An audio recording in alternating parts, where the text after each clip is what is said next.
پیتا کے جانے کے کچھ دنوں بعد گھر میں عجیب سی خاموشی چھا گئی تھی۔ ماں چوپ چاپ رہنے لگی تھی اور بیٹا بھی خود کو کام میں بے بس دکھانے کی کوشش کرتا تھا، لیکن اندر سے وہ پوری طرح ٹوٹ چکا تھا۔ ایک دن وہ پیتا کی الماری صاف کر رہا تھا۔ کپڑوں کے نیچے اسے ایک پرانا لفافہ ملا۔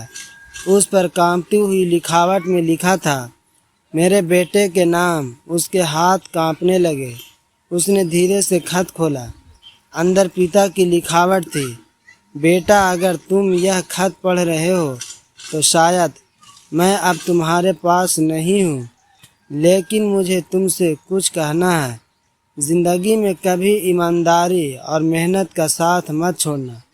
راستہ مشکل ہوگا، لیکن صحیح راستہ ہمیشہ منزل تک پہنچاتا ہے۔ بیٹے کی آنکھیں بھر آئیں۔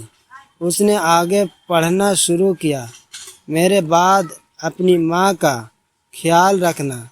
وہ باہر سے مضبوط دکھتی تھی، لیکن دل سے بہت جلدی ٹوٹ جاتی ہے۔ اسے کبھی اکیلا مت چھوڑنا، اور بیٹا اتنا بڑا مت بننا کہ اپنے لوگوں کو پیچھے چھوڑ دو۔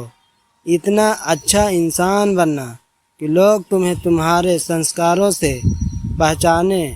خط پڑھتے پڑھتے بیٹی کی آنکھوں سے آنسو گرنے لگے۔ اسے یاد آنے لگا کیسے پیتا ہر ضرورت پوری کرتے تھے، لیکن کبھی اپنی پریشانیاں نہیں بتاتے تھے۔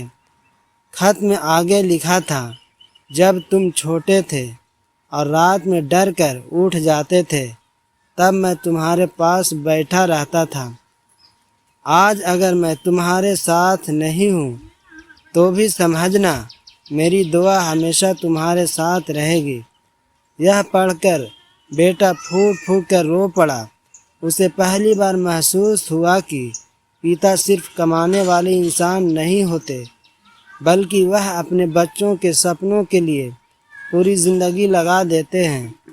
اس دن اس نے ماں کے پاس جا کر ان کا ہاتھ پکڑا اور کہا، اب آپ کو کبھی اکیلا نہیں رہنے دوں گا۔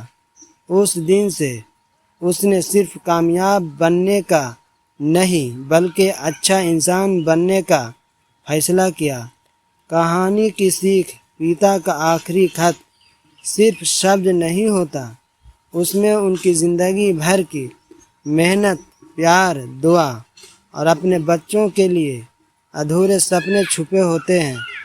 اس لیے جب تک ماں باپ ساتھ ہیں ان کی قدر کیجیے، کیونکہ بعد میں ان کی آواز صرف یادوں میں رہ جاتی ہے۔